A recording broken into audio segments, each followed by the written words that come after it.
Hi guys, so this is the second video in the Spring Batch series, and in this video I'll be covering batch processing strategies. So the first one is normal processing in batch window. So this processing is basically used for simple batch processors. So what do we mean by simple is we don't have any complicated conditions. For example, here we assume that if the batch job in an app is updating the record, then no other batch job or no other online users are accessing or updating that data.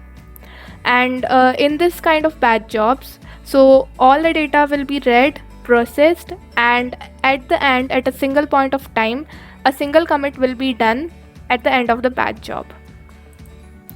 The second one is concurrent batch or online processing. So this is different than the first one. So here it will assume that both the batch job and the online users, they can use the data simultaneously. So here we have one restriction, that the online user, he should not be able to log the data. So what we mean by logging is whenever any record is being accessed, then we have a particular term called as lock, which can be set to true. So if a user is accessing it, the lock will be set to true, which ensures that any other application or any other user won't be able to access that particular record. So this physical locking, we should minimize this, because if the online user is locking the data, then the batch job can't use that. So we need to minimize this physical locking, and it can be done by using optimistic locking and pessimistic locking approaches.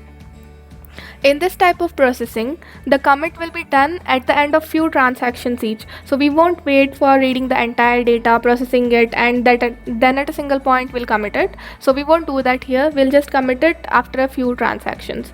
So since we are committing it after a few transactions, what happens is when the job is reading the data and processing it, the lock will be set to true.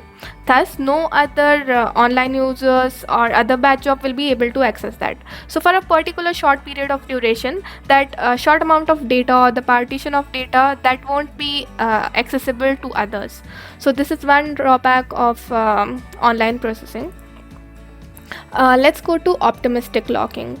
So in this optimistic locking, we assume that at a given point of time, the probability that both the app and the online users are updating the same record is very less.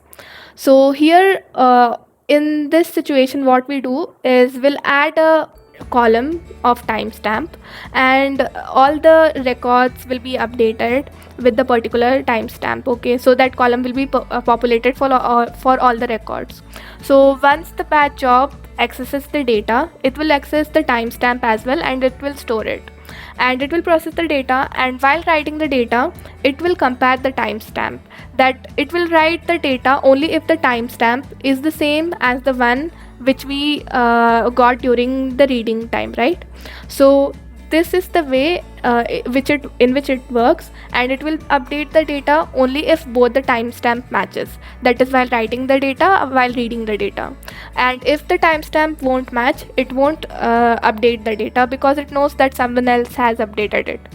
So here you can see a small statement that update table T1, set the column equal to ABC, where the timestamp equal to T1. Now let us go to the pessimistic locking. So here we assume that both the app and online users, it is highly likely that both are updating the data at the same time.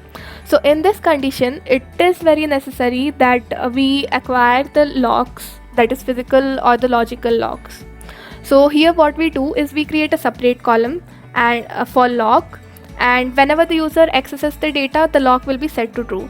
So this ensures that no other user or no other application will be able to access the same data, and thus the integrity of the data will be maintained, and others won't be able to access the lock. Access the data, I mean. Next, we have the parallel processing. So what we mean by parallel processing is we run multiple jobs, multiple batch jobs will be running in parallel. So because of this, time consumed is less, because each job will be working on a different set of data. Here, one thing needs to be observed is that we won't be able to share the resources between each batch jobs, okay? So in this case, what we apply is we apply data partitioning. Excuse me. So data partitioning, how it can be done is we can divide the database based on the date range, or based on the time range, something like that. Or we can even divide it evenly, that the database will be divided into 10 partitions, etc. So this processing can use multiple threads to process in parallel. It can also use a control table which contains details of all the shared resources, and it mentions if it is being used by some other application. So the data part which is being accessed by one batch job, the data will be maintained in the control table.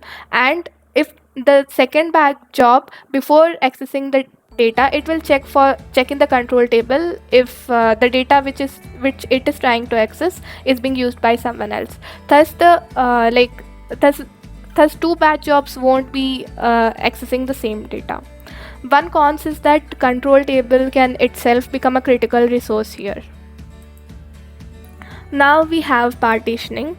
So it allows multiple versions of batch applications to run concurrently, and it also reduces the elapsed time taken by the batch jobs.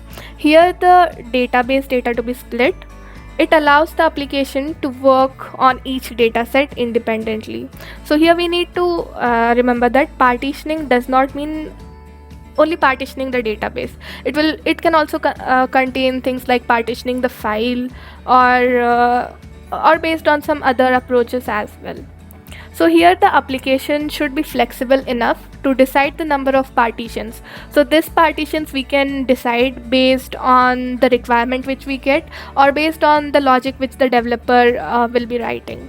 So partitioning, we can define it based on two parameters. Like, it can be either automatic, or it can be based on user controlled config. So when we tell that it is automatic, it will be, for example, that we want to, at a time we want the batch job to process only 1000 records. So this is one kind of automatic.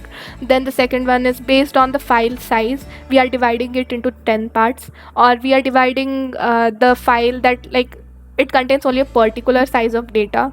And these are all kinds of automatic config. And the user control config is like, for example, you have the records in a database based on the dates range, okay? So then you'll tell that I want to process the data from Jan 1 to Feb 1. So this is one date range, then time range. So these are some of the user controlled config which can be considered. And this is one image which shows the partitioning, that we provide the input, then the input is then split based on the partitioning logic, and then the processor will process each of these data, and then the item writer will write them, and this is finally merged into a single output. So here we are seeing some approaches of partitioning. So first one is the fixed and even breakup of record set. So here we consider that the database, or the data which we get, it will be divided into even number of partitions. So suppose we have a database, then we divide it into 10 partitions. Then each instance will be working on the 1/10th part of the data. Then the second one is breakup by a column key column. So here we just consider, suppose we have a column as ID, and it has the numbers ranging in the integer form. So here we will divide the data based on a particular set. For example, 0 to 999 will be processed by the instance 1. Then 1000 to 1999 will be processed by the job instance 2, and so on. Then we have breakup by views, which means breaking the record set into views.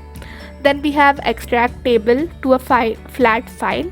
Here we will extract the table data into a file, and then based on maybe the size which we require, we can divide it, and or based on some other parameters we can divide the file. So these are some partitioning approaches. So there are more partitioning approaches as well. If you want, you can study them online. So that's it for this video. So thanks for watching this, and if you like my video, don't forget to like, share and subscribe. Bye bye.